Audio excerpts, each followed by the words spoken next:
On est parti pour voir ensemble les listes sur Python, mais avant je te donne correction de l'exercice que je t'avais demandé. Donc c'est simple, hein, on écrit la même chose avec histoire 2, égale donc je suis un grand, en fait tu recopies-colles ça, tu remplaces toutes les variables dynamiques par des accolades. Ensuite, tu n'as plus qu'à demander donc en input animal, on va donc en valeur d'entrée à l'utilisateur animal, donc ici, animal, input, entrée un animal. Ici le verbe, l'ordre importe peu, hein, c'est des questions, on va dire, peut-être de lisibilité pour l'utilisateur, et endroit. Donc voilà, on a nos trois variables où on demande la valeur d'entrée à l'utilisateur. On remplace les espaces vides en faisant donc histoire complète 2 égale histoire 2, point format. Et là, par contre, il faut bien le spécifier dans l'ordre. Donc animal, verbe, endroit. Print histoire complète. Mettons un verbe, manger, un animal tigre dans le zoo. Je suis à...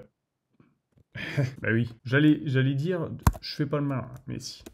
Hop, entrer un verbe, et ça n'a donc rien changé puisque ça reprint. Donc entrer un verbe, j'adore manger. Un animal tigre, zoo. Et voilà. Donc ça a bien print histoire complète 2 où j'avais oublié de spécifier.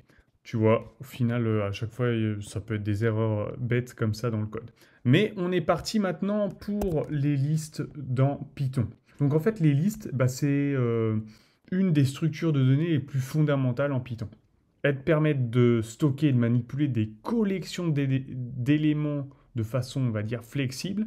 Et donc, on va explorer en détail ce que sont les listes, comment les créer, accéder à leurs éléments et effectuer des opérations comme ajouter ou supprimer des éléments de cette liste. Donc, une liste, c'est une collection ordonnée d'éléments. Chaque élément est séparé par une virgule et peut être de n'importe quel type de données. Les listes,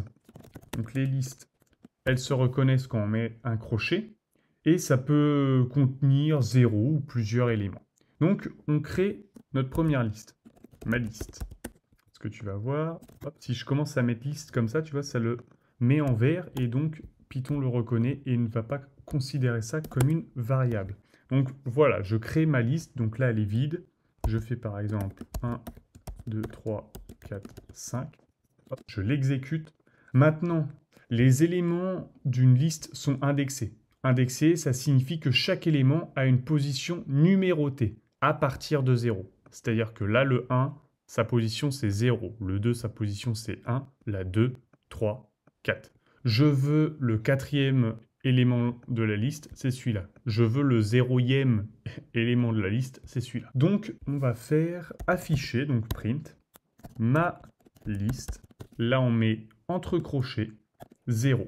Et avec ça, ça va donc afficher le premier élément de...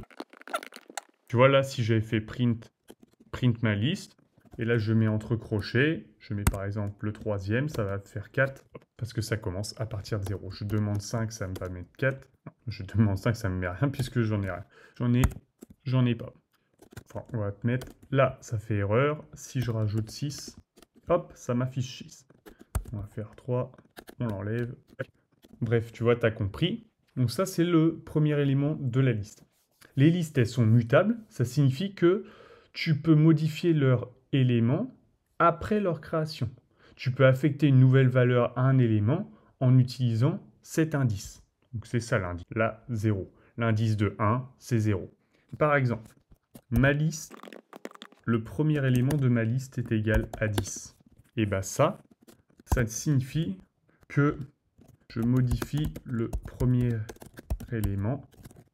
Le 1 devient égal à 10. Donc le 1 ici devient égal à 10. Je run, print ma liste 10 et print ma liste tout court, bam, le 10 est devenu ça.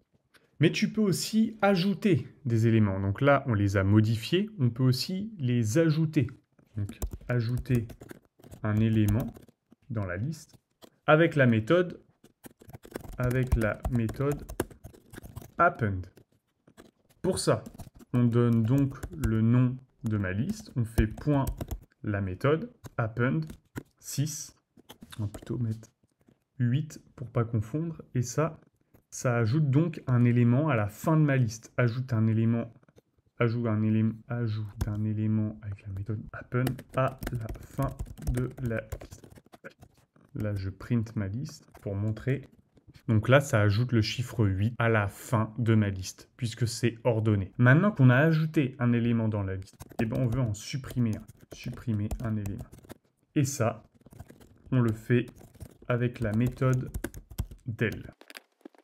En l'occurrence, en faisant del, tu vois, il le met en vert en gras. Donc j'appelle le nom de ma liste qui s'appelle ma liste. Le premier élément, c'est 0. On veut donc le supprimer. On run. On fait voir les modifications. Et voilà. Il y a bien plus de 10. Le 10 a disparu. Le 10 a disparu. Mais c'est pas pour ça qu'il n'y a plus d'éléments indexés en 0. Maintenant, c'est devenu le 2. Donc bravo à toi, maintenant, si tu as réussi à suivre ça, et ben, tu as maintenant une compréhension assez solide des listes en Python. C'est assez utile, tu verras, et puis on va en rencontrer souvent dans nos projets de programmation. Donc n'hésite pas à pratiquer à côté, en créant, en manipulant d'autres listes, pour renforcer justement ta compréhension.